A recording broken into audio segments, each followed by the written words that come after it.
Hello hello hello, welcome to the another class of CA foundation accounting. आज जो हम chapter पढ़ेंगे वो है चैप्टर 3 बैंक रिकंसिलिएशन स्टेटमेंट। ये चैप्टर आपके एग्जाम में हर बार 5 से 10 मार्क्स का एटलीस्ट आता ही आता है। तो कितने मार्क्स का आता है? 5 to 10। सो इस चैप्टर को आप बिल्कुल भी इग्नोर नहीं कर सकते हैं अपने सीए फाउंडेशन में। और ना सिर्फ ये सीए फाउंडेशन के लिए इम्पोर्टेंट है, ये आपके सीए इंटर, आर्टिकलशिप और सीए फाइनल में भी इम्पोर्टेंट है, क्योंकि कई सारे कॉन्सेप्ट इसके बेस पे आते हैं और इवन आफ्टर क्वालिफाइंग सीए आपको ये हेल्प करेगा। सो बैंक रिकंसिलिएशन स्टेटमेंट बहुत इंपॉर्टेंट हो जाता है आपके ऐसा सीए कोर्स में। जो लोग कॉमर्स बैकग्राउंड से हैं उन्होंने क्लास 11th में ये चैप्टर ऑलरेडी पढ़ा होगा, लेकिन जो कॉमर्स बैकग्राउंड से नहीं है, जो साइंस या अदर स्ट्रीम्स हैं या आर्ट्स से हैं, उनको ये चैप्टर पहली बार पढ़ने मिलेगा यहाँ सीए फाउंडेशन में। सो मैं ये बिल्कुल भी एजम्पशन लेके नहीं चलूंगा कि आपको ये चैप्टर आता है, आपने पहले पढ़ा होगा, चीजें आपको पता है। मैं बिल्कुल जीरो से बेसिक से पढ़ाऊंगा, जिससे सो दैट अगर आपने पढ़ा है तो अच्छी बात, नहीं पढ़ा है तो और अच्छी बात, हम इसको कवर अप कर लेंगे। चलिए, नोटबुक ओपन करिए। हमें दो नोटबुक मेंटेन करनी है। एक नोटबुक होगी जहाँ पे आप सिर्फ क्वेश्चन सॉल्व करेंगे और एक नोटबुक होगी जहाँ पे हम कॉन्सेप्ट लिखेंगे या फिर कुछ इंपॉर्टेंट हाइलाइट्स जो होंगी, जो मैं आपको बोलूंगा लिखने के लिए, आप उसे लिखते चलेंगे। पेन कौन सा यूज करना है? तो पेन हम यूज करेंगे ब्लैक बॉल पेन, क्योंकि एग्जाम में भी आपको सिर्फ ब्लैक बॉल पेन ही अलाउड है। तो हम ट्राई करेंगे कि क्लास में भी वही पेन यूज करें, उसी तरीके से चीजें करें जो हमें अल्टीमेटली एट द एग्जाम के दिन करनी है। ठीक है, so black ball ball pen ही यूज करिएगा और नोटबुक में उसी तरह से लिखिएगा जैसा एग्जाम में अलाउड है। चलिए, हेडिंग दीजिए chapter 3 bank reconciliation statement. Now what is the term reconciliation means? Word reconciliation का मतलब क्या होता है? जब भी किसी दो चीजों को जब हम मैच करते हैं, जब भी किसी दो चीजों को जब हम मैच करते हैं, मिलाते हैं, उसे बोलते हैं रिकंसिलिएशन। ठीक है, सो इस चैप्टर में हमें क्या मिलाना है? बैंक के बैलेंसेस को। इस चैप्टर में हमें क्या मिलाना है? बैंक के बैलेंसेस को जब हम मिलाएंगे, जब हम रिकंसाइल करेंगे, उस पूरी प्रोसेस को करने के लिए जो हम स्टेटमेंट बनाएंगे वो कहलाएगा बैंक रिकंसिलिएशन स्टेटमेंट। ठीक है, सो पूरा चैप्टर क्या है? बैंक के बैलेंसेस को, बैंक के बैलेंसेस को जब हम मैच करेंगे, डेट मीन्स रिकंसाइल करेंगे, और इन दोनों को रिकंसाइल करने के लिए जब हम एक स्टेटमेंट बनाएंगे, तो ये क्या कहलाएगा? Bank reconciliation statement, that is BRS। Class 11th में भी इसको हमने BRS कहा है, सीए फाउंडेशन में भी हम इसको शॉर्ट फॉर्म में क्या बोलेंगे? BRS, that is bank reconciliation statement. कौन सा वर्ड है? स्टेटमेंट, दैट इज ये एक स्टेटमेंट है, ये कोई अकाउंट नहीं है, ये कोई अकाउंट नहीं है, ये सिर्फ एक स्टेटमेंट है। जैसे ट्रेडिंग अकाउंट होता है, प्रॉफिट एंड लॉस अकाउंट होता है, मैन्युफैक्चरिंग अकाउंट होता है, अदर लेजर अकाउंट्स होते हैं, ये उन तरह का कोई एक अकाउंट नहीं है, ये एक स्टेटमेंट है। सो ये आपकी बुक्स ऑफ अकाउंट में इम्पैक्ट नहीं करेगा। क्यों नहीं करेगा? क्योंकि ये कोई अकाउंट नहीं है, ये सिर्फ एक स्टेटमेंट है। सो हम क्या करेंगे? सिर्फ बैलेंसेस को मैच करने के लिए एक स्टेटमेंट प्रिपेयर करेंगे, जिसका आपकी बुक्स ऑफ अकाउंट में कोई इम्पैक्ट नहीं पड़ेगा, लेकिन जो डिफरेंसेस होंगे उनको रिकंसाइल मैच करने के लिए बस हम ये स्टेटमेंट प्रिपेयर करेंगे। सो बैंक रिकंसिलिएशन एक स्टेटमेंट है, ना कि एक अकाउंट है। ठीक है, ये अगर अकाउंट नहीं है, इसका मतलब है इसका बुक्स ऑफ अकाउंट में कोई इम्पैक्ट नहीं पड़ेगा।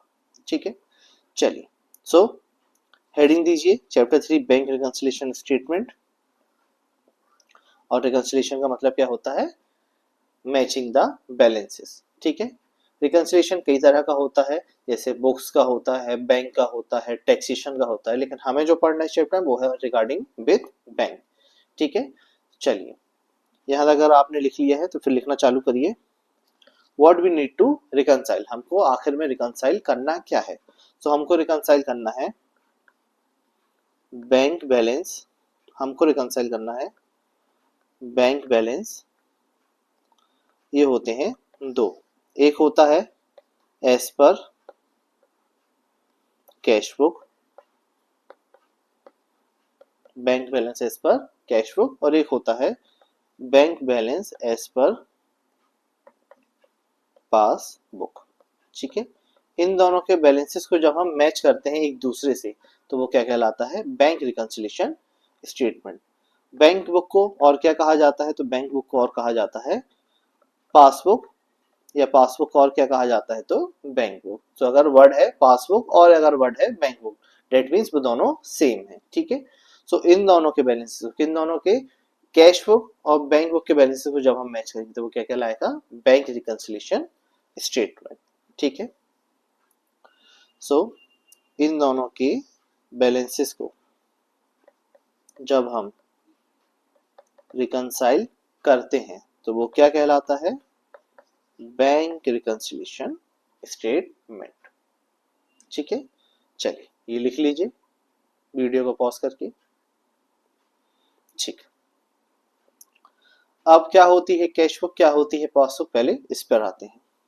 एक टर्म है आपके पास कैश बुक, दूसरा टर्म है आपके पास पासबुक,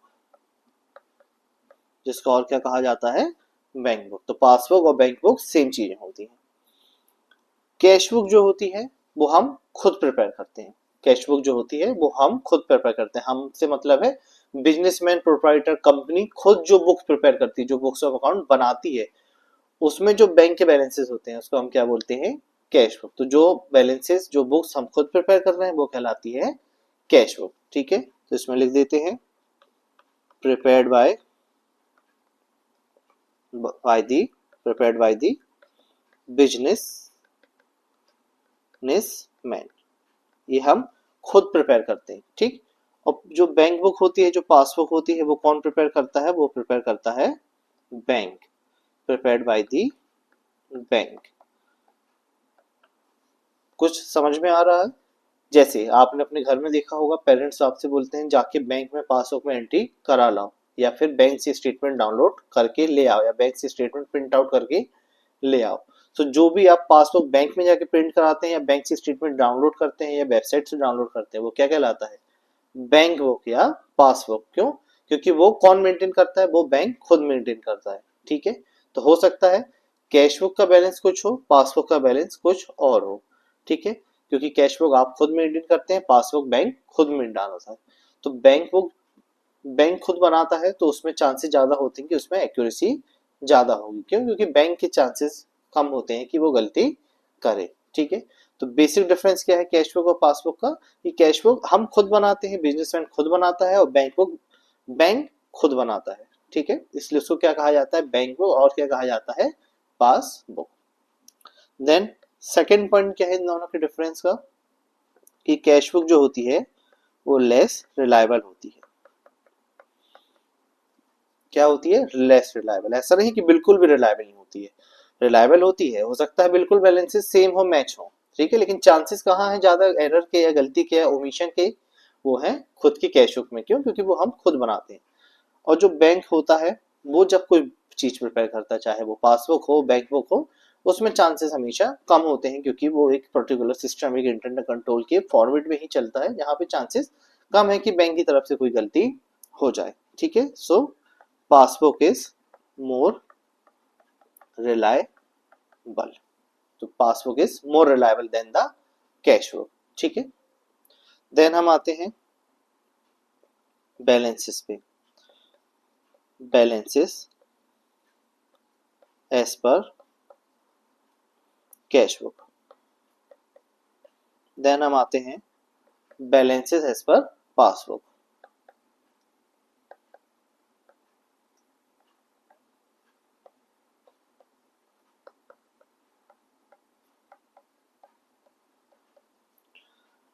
जो कैश बुक का बैलेंस होगा वही पासबुक का बैलेंस होता है, ठीक है। मोस्ट ऑफ द केसेस में अगर कैश बुक में 10,000 है तो बैंक बुक में भी 10,000 रुपए होंगे, ठीक है। लेकिन बैलेंसेस जो होते हैं डेबिट और क्रेडिट, वो हमेशा एक दूसरे से क्या होते हैं, वाइस वर्सा या इनवर्स होते हैं, ठीक है।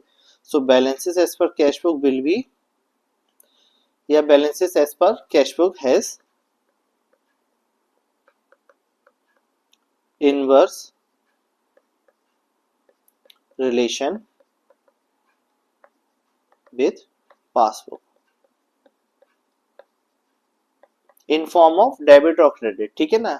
ऐसा नहीं होगा कि 10,000 रुपए आपने प्लस किए तो बैंक कम करेगा, नहीं। डेबिट और क्रेडिट, अगर आप डेबिट करते हैं तो बैंक क्या करता है, क्रेडिट, और क्यों करता है वो हम अभी देखेंगे। So balance as per cash book has inverse relation with balance as per passbook in form of या in terms of डेबिट और क्रेडिट। ठीक है, सेम स्टेटमेंट कहाँ पे एप्लीकेबल होगा, in terms of passbook. Balance as per passbook has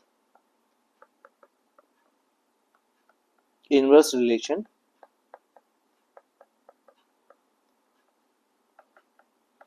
with cash book in terms of debit और credit. ठीक है, क्यों होगा अभी हम देखते हैं, तब तक आप इसको नोट डाउन करिए। कैश बुक एंड पासबुक, बीच में लाइन ड्रॉ करिएगा। इस लेक्चर को पॉज भी कर सकते हैं और इसको नोट डाउन करिए। ठीक है, चलिए, आई होप आपने ये नोट डाउन कर लिया होगा। अब समझिए बेसिक फर्क। सपोज आपने बैंक में पैसे डिपॉजिट किए, आपने बैंक में पैसे डिपॉजिट किए, ठीक है। सो ₹10,000 कैश डिपॉजिटेड टू बैंक, ये ट्रांजेक्शन है जो आपने एक्सिक्यूट किया। सो आप अपनी कैश बुक में क्या एंट्री करेंगे, जो कैश बुक आप खुद प्रिपेयर करते हैं, जैसे पहले डिस्कस किया, कैश बुक आप खुद मेंटेन करते हैं, तो कैश बुक में क्या एंट्री पास ऑन करेंगे, पैसा बैंक में डिपॉजिट किया है, कैश बैंक में डिपॉजिट किया है। सो बैंक में पैसा बढ़ गया, कैश आपके पास से कम हो गया, दोनों क्या है, एसेट। सो बैंक के में पैसा बढ़ा तो bank asset will increase and cash जो आपकी एसेट है वो कम हुआ है, क्यों, क्योंकि पैसा कहाँ चला गया, बैंक में, तो कैश क्या हुआ, कम। सो आप एंट्री क्या पास करेंगे, bank account debited to cash, कितना, 10,000 10,000, और नरेशन क्या लिखेंगे, being cash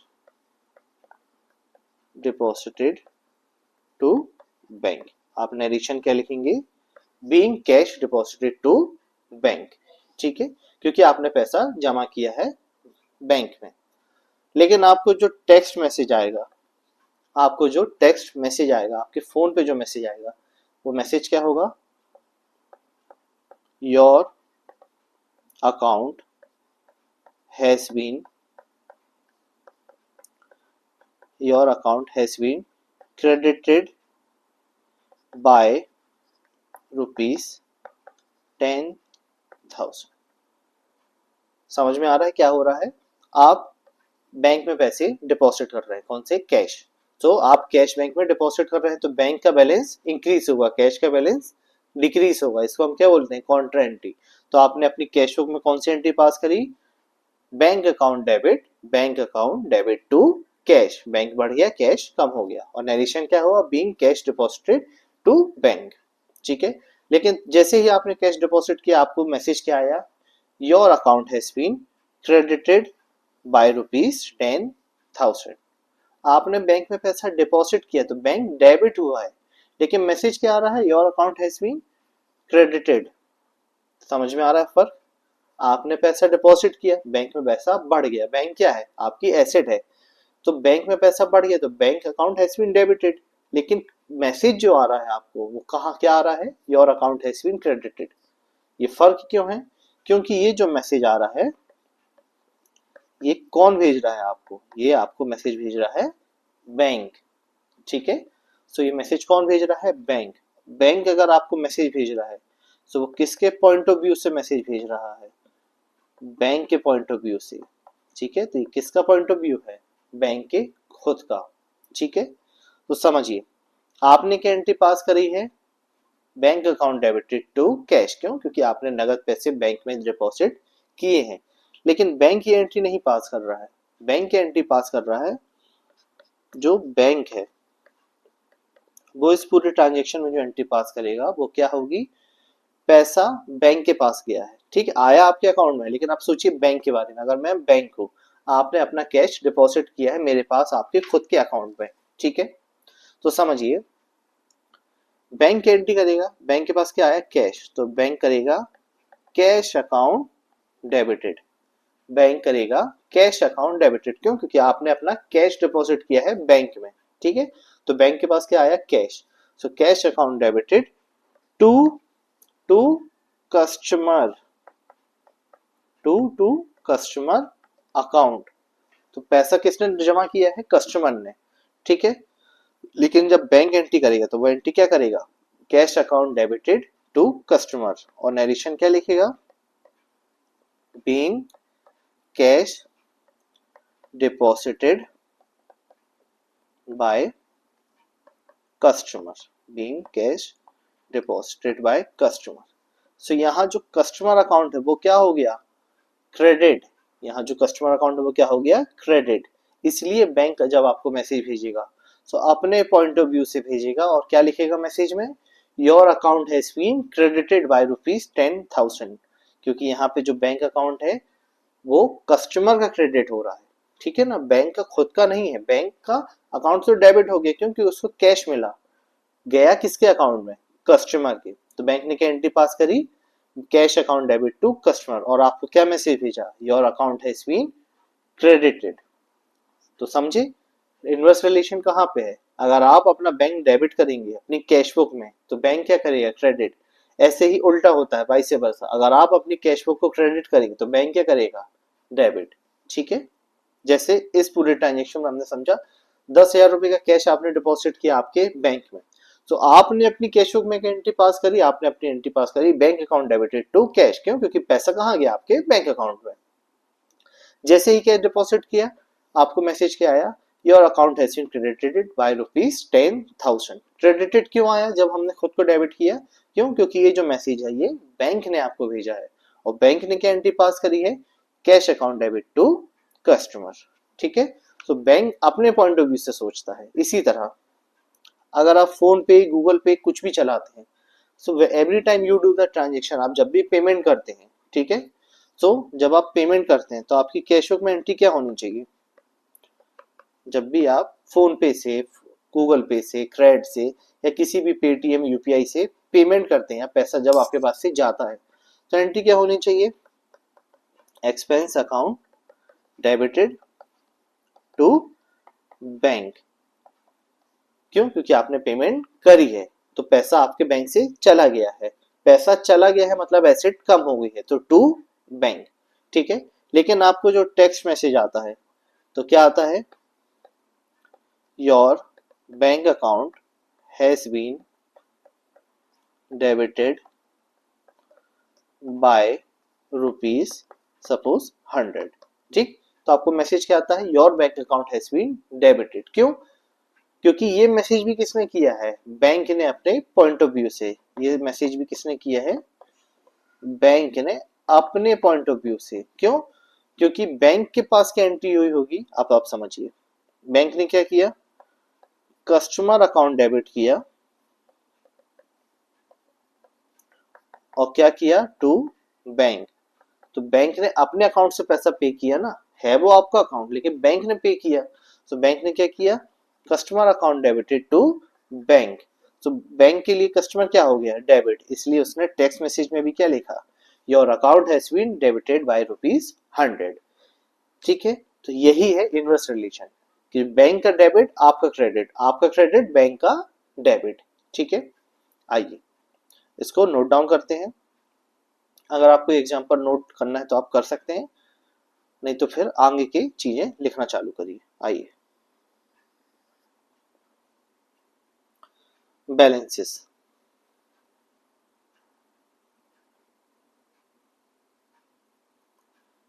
debit balance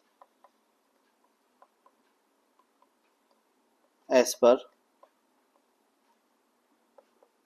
cash book, debit balance as per cash book is equals to the credit balance as per pass book, is equals to the credit balance as per passbook and vice versa. Credit balance as per cash book is debit balance as per passbook. ठीक है, तो simple concept क्या है, आपका debit bank का credit, bank का credit आपका debit, ठीक है, इसी तरह आपका क्रेडिट बैंक का डेबिट, ये क्या है, इसके रिलेशन। तो आपका डेबिट हमेशा बैंक का क्रेडिट होगा, आपका क्रेडिट बैंक का डेबिट होगा। अब आप समझिए इनमें भी एक पैटर्न है। Debit balance as per cash book, मतलब आपका डेबिट बैलेंस है, that mean this is your asset, ठीक है, और ये पैसा कहाँ डिपॉजिट है, बैंक में। तो बैंक के लिए क्या है, आपका पैसा, जो पैसा आपका बैंक में डिपॉजिट है, बैंक के लिए वो क्या है, लायबिलिटी। क्यों, क्योंकि बैंक को वो पैसा आपको वापस करना है, आप कभी भी वो पैसे उससे वापस मांग सकते हैं, ठीक है। तो बैंक हमेशा क्या दिखाएगा, आपके बैलेंस को क्रेडिट, जो आप क्या दिखाएंगे, डेबिट। जो आपका पैसा बैंक में डिपॉजिट है वो आपके लिए डेबिट है और बैंक के लिए हमेशा क्रेडिट है, ठीक है। ये बैलेंस कहलाता है फेवरेबल बैलेंस। क्या कहलाता है, फेवरेबल बैलेंस, ठीक है। क्यों है फेवरेबल, क्योंकि आपका अपना पैसा बैंक में डिपॉजिट है। फिर एक चीज आती है अनफेवरेबल बैलेंस। वो क्या होता है, जब भी आप बैंक से पैसा एक्सिस में विड्रॉ करते हैं, जब भी आप पैसा बैंक से एक्सिस में विड्रॉ करते हैं, मतलब आपके पास बैंक में उतने पैसे हैं नहीं, हो सकता आपके पास बैंक में 5,000 रुपए ही हो, लेकिन करेंट अकाउंट है और ओवरड्राफ्ट फैसिलिटी है, जहां पे बैंक आपको एक फैसिलिटी देते हैं कि जितना पैसा आपके पास है आप उससे ज्यादा निकाल सकते हैं, बस हम आपसे एक इंटरेस्ट चार्ज करेंगे। जहां पे बैंक आपको क्या फैसिलिटी देता है कि जितना भी पैसा आपका हमारे पास है आप उससे ज्यादा भी निकाल सकते हैं, हम आपको उस पर इंटरेस्ट चार्ज करेंगे। तो ये क्या कहलाता है, ओवरड्राफ्ट। जहां पे आप ओवर द लिमिट जाके पैसे विड्रॉ करते हैं वो कहलाता है ओवरड्रॉ, ठीक है। तो जब आप बैंक से ज्यादा पैसे निकाल लेंगे जितने आपके हैं नहीं, तो आपके लिए क्या हो जाएगा, क्रेडिट बैलेंस, ठीक है। और बैंक को अब ये पैसे किससे लेने हैं, आपसे। क्यों, क्योंकि आपने उनसे ज्यादा पैसे विड्रॉ कर लिए। तो ये पैसे किसको लेने हैं आपसे, बैंक को। तो बैंक क्या दिखाएगा, डेबिट बैलेंस, ठीक है। So when there is a credit balance as per pass cash book and debit balance as per passbook, then it is unfavourable balance, मतलब ये पैसा आपका नहीं है, ये पैसा आपको बैंक को वापस करना है। So this will be called unfavourable balance, ठीक है। तो जब भी पैसा आपका बैंक में डिपॉजिट होगा वो कहलाएगा फेवरेबल बैलेंस। क्या है उसकी identification, debit balance as per cash book और credit balance as per passbook, ये दोनों क्या है, फेवरेबल बैलेंस। लेकिन अगर पैसा आपने बैंक से ज्यादा विड्रॉ किया है तो आपके लिए क्या होगा, अनफेवरेबल बैलेंस, और उसका आइडेंटिफिकेशन क्या है, credit balance as per cash book and debit balance as per passbook, ठीक है। सो ये है आपकी बेसिक डिफरेंस। इसी पे आपके सारे क्वेश्चंस की स्टार्टिंग पॉइंट डिसाइड होती है कि क्वेश्चन को कैसे अप्रोच करना है। चलिए ये लिख लीजिए, फिर हम आगे एक क्वेश्चन करेंगे और इस क्लास को कंक्लूड करेंगे, ठीक है। चलिए इसको नोट डाउन करिए।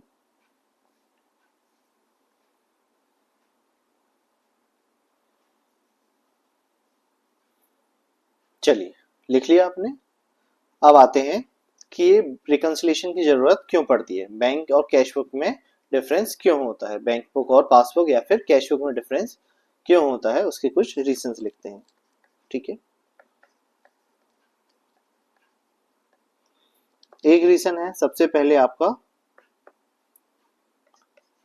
Timing difference.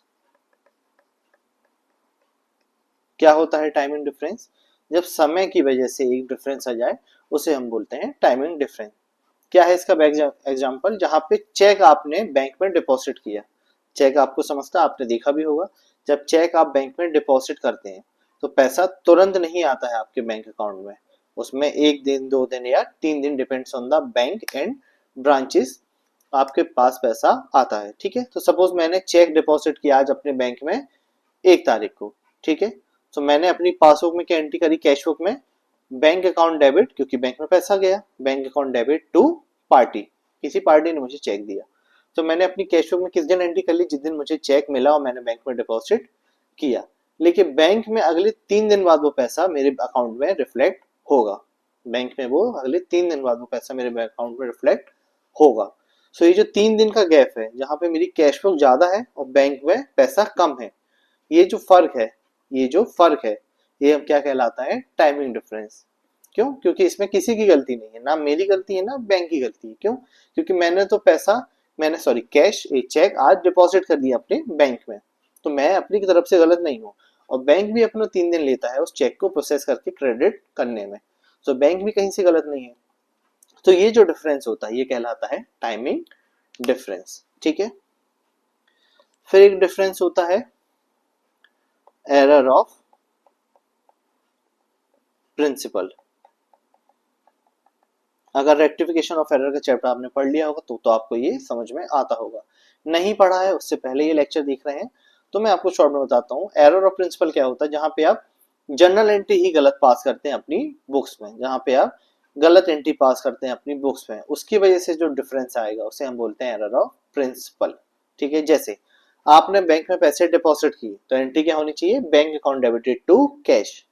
आपने बैंक में पैसे डिपॉजिट किए तो एंट्री क्या होनी चाहिए, bank account debited to cash, क्योंकि बैंक में पैसा गया। लेकिन आपने एंट्री कर दी उल्टी, cash account debited to bank, तो ये क्या है, एरर ऑफ प्रिंसिपल, जहां पे आपने एंट्री ही गलत पास करी है। तो आपका बैंक बैलेंस आपकी कैश बुक के बैलेंस से मैच नहीं करेगा। इसी तरह से एक डिफरेंस होता है एरर ऑफ कमीशन, या इसको हम और क्या बोलते हैं, क्लेरिकल एरर, जहां पे एंट्री सही की है, जहां पे आपने एंट्री बिल्कुल सही पास की है। जैसे अगर एंट्री होनी थी bank account debited to cash, तो आपने वही एंट्री करी है, लेकिन आपने अमाउंट या टोटलिंग में मिस्टेक करी है। समझ में आ रहा है? अगर आपने एंट्री सही पास करी लेकिन आपने अमाउंट लिखने में या टोटलिंग में मिस्टेक करी, तो उसे हम क्या बोलते हैं, एरर ऑफ कमीशन। सपोज आपने बैंक में डिपॉजिट किए हैं 10 लाख रुपीज, लेकिन आपने बुक्स में एंट्री कर ली है 1 लाख से, तो एंट्री सही की है, जो डेबिट होना था वो डेबिट ही किया है, जो क्रेडिट होना था वो क्रेडिट ही किया है, लेकिन अमाउंट आपने गलत लिखा है। लिखना था 10 लाख, आपने लिख दिया 1 लाख, तो क्या हुआ, 9 लाख का डिफरेंस आ गया। ये जो डिफरेंस है ये क्या है, एरर ऑफ कमीशन या फिर क्लेरिकल एरर। तो अगर आप अमाउंट ही गलत लिखेंगे तो आपका पासबुक का बैलेंस आपकी कैश बुक के बैलेंस से कभी मैच नहीं करेगा। तो ये कौन सा एरर है, एरर ऑफ कमीशन या क्लेरिकल एरर। इसके बाद एक एरर और आता है जिसे हम बोलते हैं एरर ऑफ ओमिशन, जिसे हम क्या बोलते हैं, एरर ऑफ ओमिशन। ओमिशन का मतलब क्या होता है, भूलना, जहां पे आप एंट्री करना ही भूल गए, जहां पे आप जनरल एंट्री करना ही भूल गए, उसे क्या बोलते हैं, एरर ऑफ प्रिंसिपल। जैसे मैंने आपके बैंक में पैसे डिपॉजिट किए, ठीक है, तो आपको क्या एंट्री करनी चाहिए, उस पैसे के रिसिप्ट की, जहां पे आप करेंगे bank account debit to show with, क्योंकि मैंने पैसा आपको दिया, लेकिन आप वो एंट्री करना ही भूल गए, तो क्या हुआ, बैंक बुक में बैलेंस बढ़ गया, कैश बुक में बैलेंस नहीं बढ़ा। ये क्या है, डिफरेंस है। ये डिफरेंस क्या कहलाएगा, एरर ऑफ ओमिशन, जहां पे एंट्री गलत या सही करने की तो बात ही नहीं हो रही है, अमाउंट सही या गलत की बात ही नहीं हो रही है, यही तो एंट्री ही नहीं करी है, इसको हम क्या बोलेंगे, एरर ऑफ ओमिशन, जहां पे आप रिकॉर्डिंग ही करना भूल गए of the transaction. So this is called error of omission. Clear है? Then last but not the least एक और एरर है जिसको हम बोलते हैं एरर बाय बैंक, जिसको हम क्या बोलते हैं, एरर बाय बैंक, जहां पे बैंक कोई गलती करता है। आप सोचो, गलती आपकी नहीं है, गलती है बैंक की। बहुत रेयर चांस है कि बैंक गलती करे, लेकिन करता है। ठीक है, तो हमारे क्वेश्चंस में भी कुछ आपको ऐसे केसेस मिलेंगे जहां पे बैंक गलती करेगा। सो जहां पे बैंक की गलती है, बैंक ने गलत एंट्री कर दी है, उस एरर को हम क्या बोलेंगे, एरर बाय बैंक। ठीक है, सो बैंक रिकंसिलिएशन स्टेटमेंट की जरूरत किस किस वजह से पड़ती है, एक होता है सबसे पहले टाइमिंग डिफरेंस, जहां पे टाइमिंग का डिफरेंस है, गलती किसी की भी नहीं है। फिर होता है एरर ऑफ प्रिंसिपल, जहां पे आप जनरल एंट्री ही गलत पास करते हैं, जो डेबिट होना था उसको क्रेडिट करते हैं, क्रेडिट को डेबिट करते हैं, या फिर डेबिट क्रेडिट में गलत अकाउंट का यूज कर लेते हैं। फिर एक होता है एरर ऑफ ओमिशन, जहाँ पे आप जर्नल एंट्री करना ही भूल जाते हैं, जहाँ पे आप जर्नल एंट्री को करना, रिकॉर्ड करना ही भूल जाते हैं। फिर एक होता है एरर ऑफ कमीशन, या जिसको हम बोलते हैं और एरर ऑफ कमीशन, इसको हम और क्या बोलते हैं, क्लेरिकल एरर, जहाँ पे एंट्री सही होती है लेकिन आपका अमाउंट लिखने में, टोटलिंग में या काउंटिंग में गलत होता है। ठीक है, तो एंट्री सही है लेकिन अमाउंट गलत लिखा है या फिर गलत टोटल किया है, उसको हम क्या बोलते हैं, क्लेरिकल एरर या एरर ऑफ कमीशन। फिर एक लास्ट एरर है जो है error by bank, error by bank, जहाँ पे बैंक गलती करता है, उसकी वजह से जो आपकी कैश बुक और पासबुक के बैलेंसेस में डिफरेंस आता है, उसे हम बोलते हैं error by bank. So in errors की वजह से आपका बैंक रिकंसिलेशन की स्टेटमेंट की जरूरत पड़ती है। ठीक है, इसको नोट डाउन करिए या रुक जाइए, पहले मैं आपको कुछ और नोट डाउन कराता हूं, फिर आप एक साथ ही कॉपी कर लीजिएगा। टाइमिंग डिफरेंस में जो आपको केसेस देखने के लिए मिलेंगे वो सेम है जो आपने क्लास 11-12 में पढ़े होंगे। ठीक है, पहला है check issued but not presented, check issued but not presented, जहां पे चेक आपने इशू किए हैं, चेक आपने इशू किए, दैट मीन चेक आपने दिए हैं किसी को, आपने किसी को चेक दिए और उस पार्टी ने, उस इंसान ने वो चेक बैंक में डिपॉजिट नहीं किया, तो क्या हुआ, आपने अपनी कैश बुक से बैलेंस कम कर लिया लेकिन बैंक में वो बैलेंस कम नहीं हुआ है। क्यों? क्योंकि सामने वाले ने चेक बैंक में अभी लगाए ही नहीं है, तो बैंक में पैसा क्या है, ज्यादा, कैश बुक में बैलेंस क्या है, कम। ये जो डिफरेंस है ये क्या है, टाइमिंग डिफरेंस। क्यों? क्योंकि वो बाद में डिपॉजिट करेगा। So this is called first reason for the timing difference, cheque issued but not presented. इसी तरह इसका उल्टा होता है, जब चेक आपको मिलते हैं, जब चेक आपको मिलते हैं और आप बैंक में लेट डिपॉजिट करते हैं, ठीक है, या फिर आप बैंक में चेक डिपॉजिट करते हैं और पैसा आपके पास तुरंत नहीं आता है, तो ये जो डिफरेंस है ये भी क्या कहलाता है, टाइमिंग डिफरेंस। और ये क्या, इसको हम लिखते हैं check deposited into bank, check deposited into bank but not credited, check deposited into bank but not credited, मतलब आपने चेक डिपॉजिट कर दिया है बैंक में तो आपकी कैश फ्लो क्या हो गई, बढ़ गई। क्यों? क्योंकि आपने तो जनरल एंट्री अभी पास कर ली, लेकिन बैंक में ये पैसा नहीं आया है, अभी 2 से 3 दिन लगेंगे, तो बैंक बुक क्या है, कम, कैश बुक क्या है, ज्यादा। ये जो डिफरेंस है इन दोनों का ये कहलाएगा टाइमिंग डिफरेंस, और उसका रीजन क्या होगा, check deposited into bank but not credited. ठीक है, ये दोनों चीजें कहलाती हैं आपकी टाइमिंग डिफरेंस। फिर आते हैं एरर ऑफ ओमिशन में, इसके भी कुछ क्लासिकल एग्जांपल हैं जो आपने ऑफ कोर्स पढ़े होंगे। एक होता है डायरेक्ट डिपॉजिट बाय कस्टमर, पहला डिफरेंस क्या होता है, डायरेक्ट डिपॉजिट बाय कस्टमर, जहां पे कस्टमर ने आपके बैंक में डायरेक्ट पैसे डिपॉजिट कर दिए, तो क्या हो गया, बैंक में पैसा बढ़ गया लेकिन आपको ये पता ही नहीं चला कि बैंक में पैसा आ गया है, तो आपकी कैश बुक क्या है, कम, बैंक बुक क्या है, ज्यादा। इन दोनों का जो फर्क है ये क्या है, एरर ऑफ ओमिशन। ये टाइमिंग डिफरेंस नहीं है, एरर ऑफ ओमिशन है। क्यों? क्योंकि आपने ये एंट्री ही नहीं पास करी है, पैसा तो तुरंत आ गया था, जिस दिन कस्टमर ने भेजा तुरंत आ गया आपके बैंक में, तो ये टाइमिंग डिफरेंस नहीं है, ये है एरर ऑफ ओमिशन। क्यों? क्योंकि आप एंट्री करना भूल गए, आपको पता ही नहीं चला कि ये पैसा आ चुका है, इसकी एंट्री करनी है। जैसे आपने मुझे फीस फोन पे की, आपने इस क्लास की फीस मुझे फोन पे की, तो मेरे बैंक में पैसा क्या हुआ, बढ़ गया, लेकिन आपने मुझे नहीं बताया पैसा आया है, ना मुझे पता चला कि आपने मुझे पैसे दिए हैं, तो मेरी कैश बुक क्या है, कम, पासबुक क्या है, पासबुक का बैलेंस क्या है, ज्यादा। ये जो डिफरेंस ये क्या है, एरर ऑफ ओमिशन। इसी तरह से कोई पैसे मेरे बैंक से चले गए, कोई पैसे मेरे बैंक से चले गए, सपोज मैंने नेटफ्लिक्स को सब्सक्राइब किया है या अमेजॉन प्राइम को, तो क्या होता है, इसमें हर मंथ सब्सक्रिप्शन डिडक्ट होता है मुझे बिना बताए, तो पैसा जैसे डिडक्ट हो गया तो बैंक बुक कम हो गई, कैश बुक क्या है, ज्यादा। सपोज यह भी अकाउंट मैच है, 1 आया या 1 आया, तो क्या हुआ, मेरा नेटफ्लिक्स का सब्सक्रिप्शन था, तो बैंक ने पैसे काट लिए, तो बैंक बुक कम हो गई, कैश बुक कम नहीं हुई। ठीक है, तो ये क्या है, एरर ऑफ ओमिशन, क्योंकि मुझे नहीं पता चला कि ये पैसे कट गए हैं या मैंने ये जर्नल एंट्री रिकॉर्ड नहीं करी है, ठीक है। इसको हम क्या बोलेंगे, one of the example of error of omission that is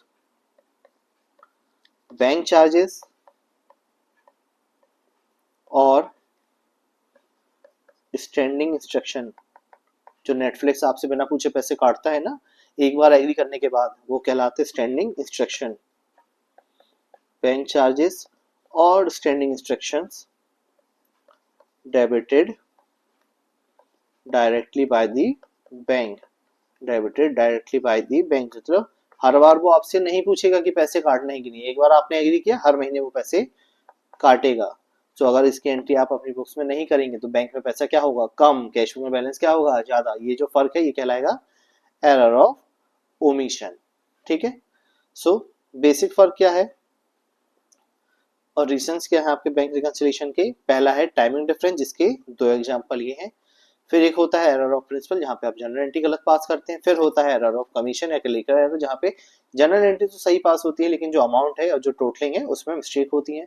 फिर एक होता है एरर ऑफ ओमिशन, जहाँ पे आप गलत एंट्री ना करके आप एंट्री ही नहीं करते हैं, जहाँ पे आप एंट्री करना भूल जाते हैं, उसे बोलते हैं एरर ऑफ ओमिशन। जहाँ पे पैसा डायरेक्ट अगर कस्टमर ने डिपॉजिट किया आपके बैंक में या फिर आपके बैंक से पैसा कट गया है, डिडक्ट हो गया है, आपको पता नहीं चला, ये कहलाएगा एरर ऑफ ओमिशन। उसके बाद आता है एरर आई बैंक, जहाँ पे बैंक कोई गलती कर देता है और आपके पास पैसे बढ़ जाते हैं या कम हो जाते हैं, वो कहलाता है एरर ऑफ बैंक, ठीक है। तो ये मेन रीजन है जहाँ पे बैंक रिकंसिलिएशन स्टेटमेंट की जरूरत पड़ती है। चलिए नोट डाउन करना चालू करिए, लेक्चर को पॉज करिए, देन नोट डाउन करिए। पहले आप टाइम एंड डिफरेंस लिखेंगे, उसके नीचे की ये 2 पॉइंट, देन आप लिखेंगे error of principle, error of commission. आप चाहें तो अगर आपके पास जगह नहीं तो आप हॉरिजॉन्टली की जगह वर्टिकली भी लिख सकते हैं। फिर error of omission and then last but not the least error by bank. चलिए लेक्चर को पॉज करिए और ये सारी चीजें लिख लीजिए। चलिए अगर आपने ये लिख लिया तो आते हैं हम आगे के कॉन्सेप्ट पे। आपको करना क्या है अल्टीमेटली इस सारे चैप्टर में, आपको करना है कैश बुक के बैलेंस को पासबुक के बैलेंस से मैच या फिर पासबुक के बैलेंस को कैश बुक के बैलेंस से मैच, ठीक है। सो करना क्या है, कैश बुक बैलेंस को मैच करना है पासबुक के बैलेंस से या फिर पासबुक के बैलेंस को मैच करना है कैश बुक के बैलेंस से। सो एक है इसको मैच करना है इससे, एक है इसको मैच करना है इससे, बस, ठीक है।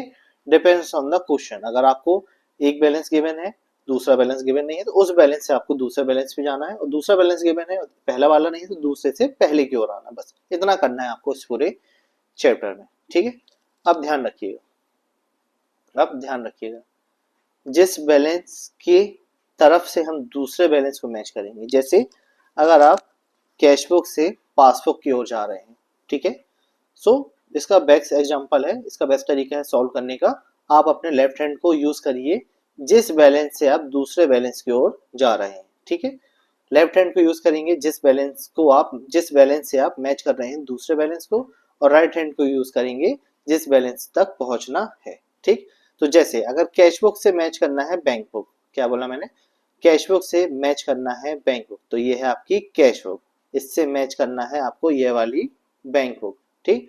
सो आप क्या करेंगे, left hand will be used for cash book, क्यों, क्योंकि कैश बुक के बैलेंस को मैच करना है राइट हैंड के पासबुक बैलेंस से, ठीक है। ऐसे ही अगर आपको बैंक बुक के बैलेंस या पासबुक के बैलेंस को कैश बुक से मैच करना है तो भी आप क्या करेंगे, लेफ्ट हैंड को यूज करेंगे ऐसा पासबुक और राइट हैंड को यूज करेंगे ऐसा कैश बुक, क्यों, क्योंकि ये जो है लेफ्ट हैंड इसको यूज करना है जिस बैलेंस को आप मैच करेंगे इस बैलेंस से, ठीक। सो ये बैलेंस मैच करना है तो ये है आपका लेफ्ट हैंड, इस बैलेंस पे मैच करना है, इस बैलेंस को मैच करना है तो ये है आपका राइट हैंड, ठीक है। अब समझिएगा जिस बैलेंस की तरफ से आप दूसरे बैलेंस पे जाएंगे ये हैंड आपका मूव करेगा, ये हैंड आपका मूव नहीं करेगा, ठीक। अब समझिए जैसे मान लीजिए मुझे मैच करना है cash book balance as per passbook, मुझे मैच करना है cash book balance as per passbook, तो जाना कहां से कहां है, मुझे जाना है कैश बुक से पासबुक, कहां जाना है कैश बुक से पासबुक, तो लेफ्ट हैंड क्या हो जाएगा कैश बुक, क्यों, क्योंकि यहां से जाना है राइट के पासबुक, तो लेफ्ट है कैश बुक राइट है पासबुक। आप भी अपने हाथ ऊपर करिए और इसी तरह से समझेंगे। अब समझिए cheque issued but not deposited by the customer, या cheque issued but not presented by the customer. आपने चेक दिए, कस्टमर ने बैंक में चेक लगाए नहीं, तो आपने जैसे ही चेक दिया तो आपने अपनी कैश बुक क्या कर ली, कम। ठीक, जैसे ही चेक दिया, मान लीजिए अभी दोनों बैलेंस मैच, जैसे ही आपने चेक दिया आपकी अपनी कैश बुक क्या कर ली, कम। लेकिन बैंक वो कम नहीं हुई, क्यों? क्योंकि कस्टमर ने वो चेक प्रेजेंट ही नहीं करे हैं अपने बैंक में, तो बैंक वो क्या है, ज्यादा, कैश बुक क्या है, कम। तो अब आप क्या करेंगे, बैलेंस मैच करने के लिए इस हैंड को ऊपर लाएंगे, क्यों? क्योंकि आपको कैश बुक के बैलेंस को मैच करना है विद द पासबुक, तो आप क्या करेंगे, हैंड को ऊपर लाएंगे, दैट मीन्स ऐड करेंगे। तो आपने देखा ये हैंड मेरा बिल्कुल भी मूव नहीं किया। ठीक है, आखिरी एडजस्टमेंट कौन करेगा, लेफ्ट हैंड, ना कि राइट हैंड। यही है पूरे बैंक रिकंसिलिएशन स्टेटमेंट को सॉल्व करने का बेस्ट तरीका, जो मैं भी यूज करता हूँ, आप भी यूज करेंगे। इसमें शर्माने की कोई बात नहीं है कि हम हाथ ऊपर नीचे नहीं करेंगे, हम तो लॉजिक से चलेंगे, लॉजिक है इसमें, लेकिन लॉजिक बिल्कुल सही कब सेट होता है, जब आप हाथ का यूज करते हैं। ठीक है, तो इसी तरह से हमें पूरे क्वेश्चन करने हैं। तो चाहे आप कैश बुक से पासबुक जाएं, पासबुक से कैश बुक आए, लेफ्ट हैंड आपका क्या बनेगा, जहां से आप जा रहे हैं, और राइट हैंड क्या बनेगा, जहां पे आप जा रही हैं। ठीक है, तो इसका बेसिक कॉन्सेप्ट है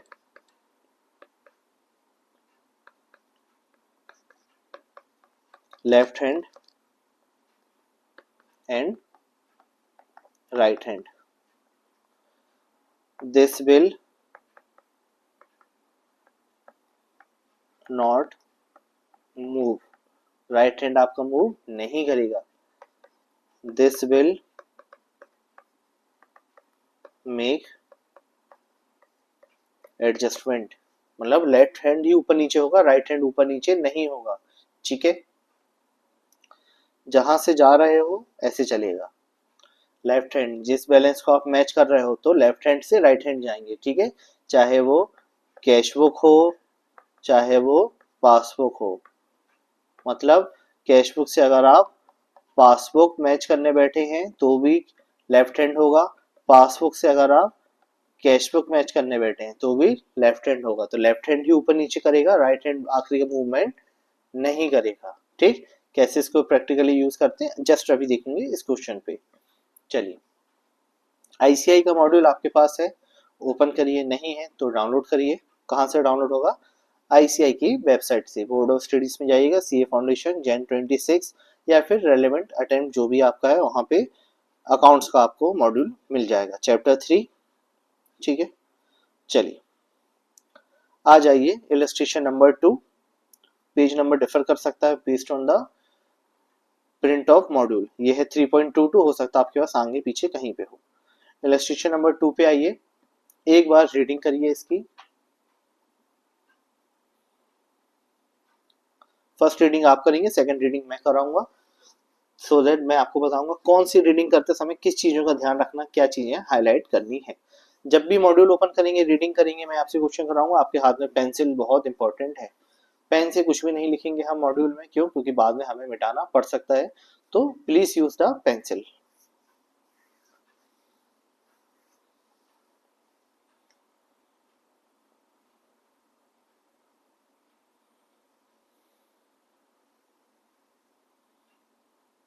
चलिए, एक रीडिंग अगर आपकी हो गई है तो अब मैं कराता हूं आपको दूसरी रीडिंग। क्या लिखा है, from the following particulars prepare a bank reconciliation statement. क्या बनाना है, bank reconciliation statement for Jindal offset limited. किसकी बनाना है, जिंदल ऑफसेट लिमिटेड, मतलब इनकी बुक्स का बैंक रिकंसिलिएशन स्टेटमेंट मुझे बनाना है।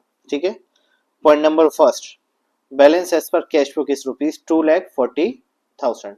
ठीक, तो ये क्या है, balance as per cash book. लेकिन कहीं आपको गिवन है क्या, डेबिट है या क्रेडिट? देखिए कहीं लिखा है क्या, balance as per cash book is debit 240 या क्रेडिट 240? नहीं, सो नॉट मेंशन्ड या नॉट स्पेसिफाइड। तो जब भी बैंक या क्वेश्चन आपको नहीं बताएगा कि बैलेंस डेबिट है या क्रेडिट, तो आप इसे क्या मानेंगे, फेवरेबल बैलेंस। ठीक है, आइए नोट्स में लिखते हैं, स्टार बना के लिखिएगा, बहुत इंपॉर्टेंट एग्जाम्स के लिए। व्हेन नथिंग इज सेड और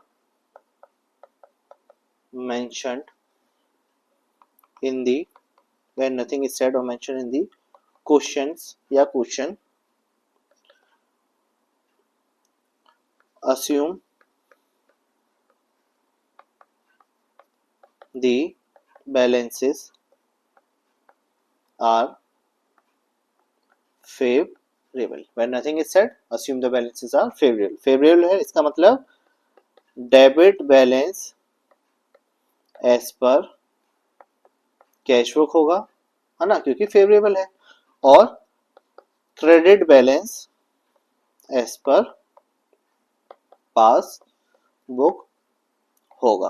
ठीक है, सो अगर क्वेश्चन ने कुछ भी नहीं कहा है कि बैलेंस फेवरेबल है, अनफेवरेबल है, डेबिट है, क्रेडिट है, तो हमको क्या मानना है, बैलेंस फेवरेबल है। और जैसे ही हम बोलेंगे कि बैलेंस फेवरेबल है तो balance as per cash book क्या होगा, debit, balance as per cash book passbook क्या होगा, क्रेडिट। ठीक है, चलिए इसको लिख लीजिए, बहुत इंपॉर्टेंट पॉइंट है ये क्वेश्चन में, क्योंकि जब पेपर में क्वेश्चन आते हैं तो स्टूडेंट कंफ्यूज होते हैं कि सर कहा ही नहीं है कि कौन सा बैलेंस है, डेबिट क्रेडिट, हम क्या करें। तो आपको अजम्पशन लेना है कि बैलेंस फेवरेबल है। चलिए लिखिए ये।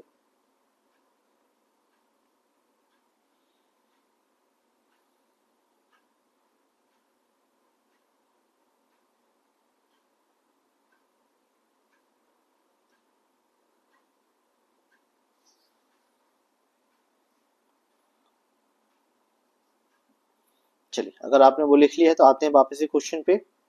पॉइंट नंबर 1 क्या है, balance as per cash book is 240, that means ये कौन सा बैलेंस है, डेबिट बैलेंस, क्योंकि क्या है कैश बुक, तो कैश बुक का डेबिट मतलब फेवरेबल। ठीक है, चलिए आते हैं सेकंड पॉइंट पे। Cheque issued, cheque issued but not presented in the bank amounting to rupees 1,36,000। Cheque आपने इशू किया, मतलब आपने चेक दिया है, ना कि आपको चेक मिला है। ठीक है, तो चेक आपने दिए हैं, सामने वाले ने प्रेजेंट नहीं किए बैंक में। ठीक, तो ये क्या है, टाइमिंग डिफरेंस।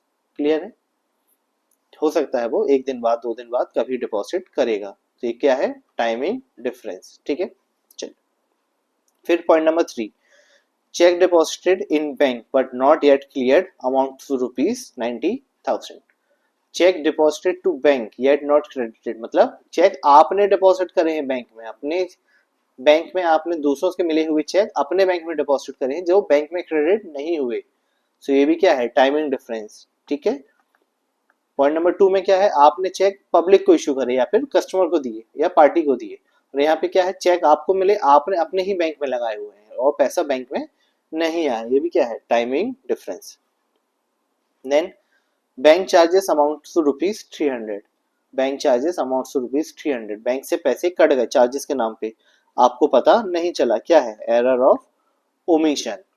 ठीक है, then point number 5, interest credited by bank amounts to ₹1250, bank में पैसा आया, आपके पता नहीं चला, तो आपकी ये भी क्या है, एरर ऑफ ओमिशन। ठीक है, then the balance as per passbook is 286,950, किसके तरह का बैलेंस है, एज पर पासबुक कितना है, 286,950। जब कुछ नहीं कहा हो बैलेंस डेबिट या क्रेडिट तो क्या मानेंगे, फेवरेबल, और पासबुक का फेवरेबल बैलेंस क्या होता है, क्रेडिट। ठीक है, तो अब हमें क्या करना है, कैश बुक का बैलेंस है 240, पासबुक का बैलेंस है 286,950, इन दोनों बैलेंसेस को रिकंसाइल करना है, मैच करना है, और इस प्रोसेस को हम क्या बोलेंगे, बैंक रिकंसिलिएशन स्टेटमेंट। अब आप समझिए, जो मैंने आपको लेफ्ट हैंड और राइट हैंड वाला कॉन्सेप्ट बताया वो कैसे यूज होगा इस क्वेश्चन में, आप अभी देखिए। हमारे पास दो ऑप्शन है, एक है या तो कैश बुक के बैलेंस को पासबुक के बैलेंस से मैच करो, या तो पासबुक के बैलेंस को कैश बुक के बैलेंस से मैच करो। ठीक है, दोनों तरीके हैं। सबसे अच्छा तरीका क्या है, कैश बुक को पासबुक से मैच करो, क्यों, क्योंकि पासबुक ज्यादा रिलायबल होती है, तो हम ये मानते हैं कि पासबुक में जो भी होगा सही होगा, गलती हमारे पॉइंट से होगी। ठीक है, तो हम कैश बुक को मैच करेंगे अपनी पासबुक से। क्लियर है, चलिए, तो जिससे मैच करना है जिसको, जिससे मैच करना है जिसको, वो कहाँ यूज होगा, लेफ्ट में, और जहां पे मैच करना है वो होगा राइट पे। तो लेफ्ट क्या हो गया, कैश बुक, राइट क्या हो गया, पासबुक। चलिए हाथ ऊपर करिए, आप भी एक बार ट्राई करिए। लेफ्ट क्या है, कैश बुक, राइट क्या है, पासबुक। कैश बुक को मैच करना है पासबुक से, तो हैंड पूरे मूवमेंट कौन करेगा, कैश बुक। ठीक है, अब आप समझिए point number 1, balance as per cash book is 240। ठीक है, ये तो बैलेंस गिवन है। आते हैं पॉइंट नंबर 2 पे। Cheque issued but not presented in the bank amounts to rupees 1,36,000। आपने चेक इशू करी लेकिन पब्लिक ने या पार्टी ने या कस्टमर ने, जिसको भी आपने चेक इशू किया, उसने बैंक में डिपॉजिट नहीं किया। तो आप समझिए, ये है आपका cash book, left hand and ऊपर करिए हाथ, राइट है आपका पासबुक। चेक इशूड, ठीक है, चेक इशूड, तो जैसे ही चेक इशू करे, बैंक आपने चेक दिए तो आपने कैश बुक में क्या एंट्री करी, चेक के जाने की, तो आपने कैश बुक कम कर ली, ठीक है। लेकिन बैंक में ये पैसे कम नहीं हुआ है, क्यों नहीं हुआ है, क्योंकि जो जिसको आपने चेक दिए हैं उसने ये चेक अभी तक डिपॉजिट नहीं करे हैं, ठीक है। सो ये अभी पैसे कम नहीं हुए हैं और यहाँ पे कैश बुक में पैसे कम हो गए हैं, तो पासबुक अभी भी ज्यादा है। हम क्या कर रहे हैं, कैश बुक को पासबुक से मैच कर रहे हैं, ठीक है, कैश बुक को पासबुक से। सो मैच करने के लिए क्या करेंगे, कैश बुक को भी बढ़ाएंगे, so that are balances will match with the passbook, ठीक है। क्यों, क्योंकि पहले दोनों बैलेंसेस मैच थे, फिर आपने चेक इशू करे तो आपकी कैश बुक क्या हुई, कम। फिर ये पैसे बैंक से कम नहीं हुए हैं, क्यों, क्योंकि सामने वाली पार्टी ने या कस्टमर ने चेक प्रेजेंट नहीं किया है बैंक में, तो बैंक में पैसे ज्यादा है, तो आप भी क्या करेंगे, कैश बुक को प्लस करेंगे। तो ये पॉइंट का एडजस्टमेंट क्या होगा, प्लस। समझ में आया कैसे हमने हैंड का यूज किया, राइट हैंड को मैच करना है ना, तो राइट हैंड मूव नहीं करेगा, एडजस्टमेंट कौन करेगा, लेफ्ट हैंड। तो जैसे ही आपने चेक दिया तो कैश बुक क्या हो गई, कम, लेकिन बैंक से पैसे कम नहीं हुए, तो आप भी क्या करेंगे, ऐड, ठीक है। देन आते हैं पॉइंट नंबर 3 पे, check deposited in bank but not yet cleared amounts rupees 90,000। इस पॉइंट पे क्या हो रहा है, चेक आपके पास है, आपने बैंक में डिपॉजिट किया लेकिन बैंक में पैसे नहीं आए। चलिए आते हैं, left hand is your cash book, right hand is your passbook. Check deposited in the bank, तो आपने कैश बुक में एंट्री करी, चेक के डिपॉजिट की, तो कैश बुक में पैसा बढ़ गया, कैश बुक में बैलेंस पैसा बढ़ गया, लेकिन बैंक में पैसा नहीं आया, क्यों, क्योंकि चेक क्लियर ही नहीं हुए, तो बैंक क्या है, कम, कैश बुक क्या है, ज्यादा। आपको कैश बुक को मैच किससे करना है, बैंक से, तो आप कैश बुक क्या करेंगे, कम, so your hand will come down, so cash book क्या होगी, कम, मतलब माइनस, सो लेस। समझ में आ रहा है कैसे कर रहे हैं हम, हमें कैश बुक को मैच करना है पासबुक से। Then point number 4, bank charges amounts rupees 300। आ जाइए, left hand cash book, right hand passbook. Bank charges कहाँ लगे हैं, बैंक में, तो पासबुक क्या हो गई, कम, ठीक है, पासबुक क्या हो गई, कम, लेकिन आपको पता ही नहीं चला, ओमिशन है आपकी तरफ से, तो कैश बुक में बैलेंस क्या है, ज्यादा, पासबुक में बैलेंस क्या है, कम, तो कैश बुक भी क्या करेंगे, कम, ताकि बैलेंस मैच हो जाए, सो लेस 300। क्लियर है, ठीक है। फिर आते हैं point number 5, interest credited by bank amounts to rupees 1250। Interest credited by bank, credit by bank, bank ने क्रेडिट किया, मतलब आपका डेबिट, बैंक का क्रेडिट, अच्छा हुआ है, पैसा आया है, ब्याज आया है, ना कि ब्याज गया है, ठीक है, क्योंकि इंटरेस्ट क्रेडिटेड बाय बैंक बोल रहा है, तो बैंक ने क्रेडिट किया मतलब आपका डेबिट, पैसा आया है, ठीक। अब समझिए, ये है cash book, left hand side, right है passbook. Interest credited by bank, तो बैंक बढ़ गया, इंटरेस्ट क्रेडिटेड बैंक, तो बैंक बढ़ गया, कैश बुक को पता ही नहीं चला कि पैसा आ गया है, तो कैश बुक भी क्या करनी पड़ेगी, बढ़ानी पड़ेगी, so that balance can be match, तो कैश बुक बढ़ा दो, प्लस, प्लस, ठीक है। फिर balance as per passbook is 286,950। चलिए, सो आपने सारे एडजस्टमेंट प्लस माइनस जो भी था आइडेंटिफाई करके लिख लिया, अब इसको प्रेजेंट कैसे करना है एग्जाम के लिए, आइए देखते हैं। The format for bank reconciliation is, heading देंगे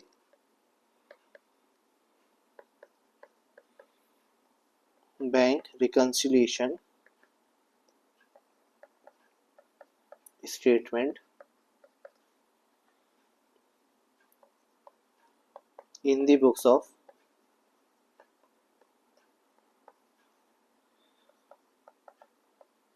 Jindal Offset Limited, in the books of Jindal Offset Limited, then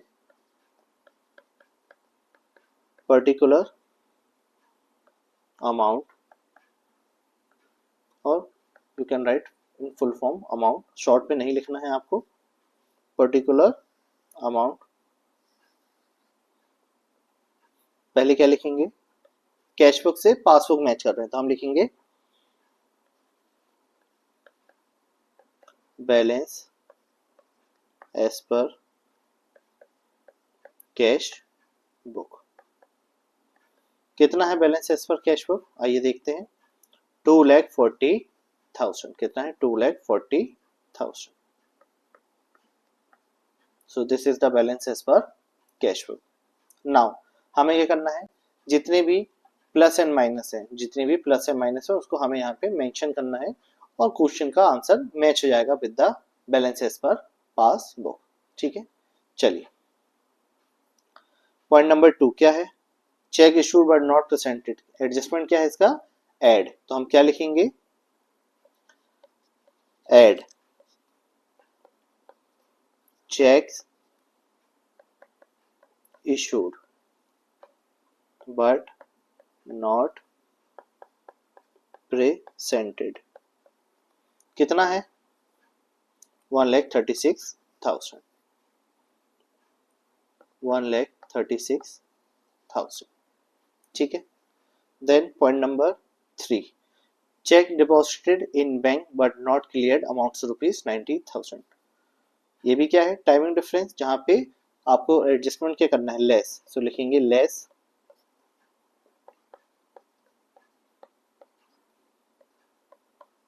check deposited but not credited. Check deposited but not credited. Less करना है तो हम क्या यूज करेंगे? ब्रैकेट। क्यों करना है ब्रैकेट यूज? क्योंकि होता क्या है, हम यहाँ पे ऐड और लेस तो लिख देते हैं, लेकिन यहाँ पे टोटलिंग में हम मिस्टेक करते हैं, क्योंकि बाद में हम भूल जाते हैं कि 90,000 ऐड होना है या लेस, तो हम यूज करेंगे ब्रैकेट का, सो दैट ये गलती हमसे ना हो कि हम सारी चीजें सही करें टोटलिंग में मिस्टेक कर दें। ठीक, तो इतनी सिली मिस्टेक से बचने के लिए हम क्या यूज करेंगे? ब्रैकेट। ठीक है, तो पॉइंट नंबर 1 2 3 कवर हो गए। Then point number 4 bank charges and point number 5 interest. ठीक है, 300 and 1250 less bank charges 300 and add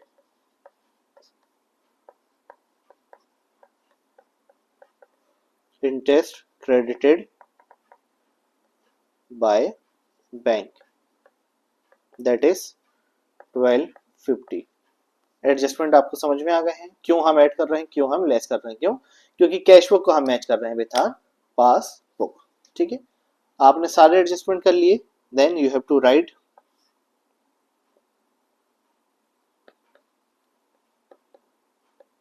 balance as per pass book. ठीक है, तो क्या करना है? 240 प्लस 136 माइनस 90 माइनस 300 प्लस 1250 आप करेंगे तो क्या आएगा? Balance as per pass book. चलिए कैलकुलेटर उठाइए और कैलकुलेट करिए।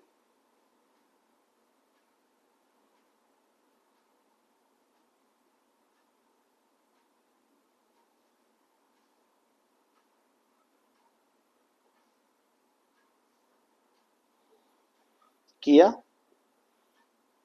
मेरा बैलेंस आ रहा है 286,950। क्या आपका भी यही आ रहा है? फिर से कैलकुलेट करिए। अगर नहीं आ रहा है, 240 plus 136 minus 90,000 minus 300 plus 1250, so balance as per pass हो गए 286,950। क्या ये आंसर सही है या गलत, कैसे मैच करेंगे? क्वेश्चन में गिवन है बैलेंस एज पर पास हो गए 286,950, डेट इज यही आंसर आपका करेक्ट है। हमारा भी क्या आया है? 286,950। ठीक है, चलिए नोट डाउन करिए इसको। This is illustration number 2 of module. आपको बेस्ट प्रैक्टिस क्या है? आप जब नोटबुक में क्वेश्चन का सॉल्यूशन लिखेंगे तो आपको क्या लिखना है? Illustration number 2 module, page number suppose 2.33 जो मॉड्यूल का है। फिर मॉड्यूल में आप क्या करेंगे? अपने नोटबुक का पेज लिखेंगे, सपोज पेज नंबर 15। ठीक, इससे क्या होगा? पेपर के एक दिन पहले जब आप पढ़ने बैठेंगे या रिवीजन के लिए बैठेंगे तो आपको पेजेस ढूंढने में दिक्कत नहीं जाएगी कि किस क्वेश्चन का सॉल्यूशन कहाँ है और ये जो सॉल्यूशन इसका क्वेश्चन कहाँ पे है। ठीक, तो आप तुरंत क्विक रेफरेंस कर सकते हैं। ठीक है, चलिए नोट डाउन कर लीजिए इलस्ट्रेशन नंबर 2 ऑफ मॉड्यूल। ठीक है, फॉर्मेट आपको यही यूज करना है पेपर में, इस फॉर्मेट को यूज करेंगे तो पूरे नंबर आपको मिल जाएंगे। ठीक है, चलिए आई होप आपको बैंक रिकंसिलिएशन स्टेटमेंट अभी तक समझ में आया होगा।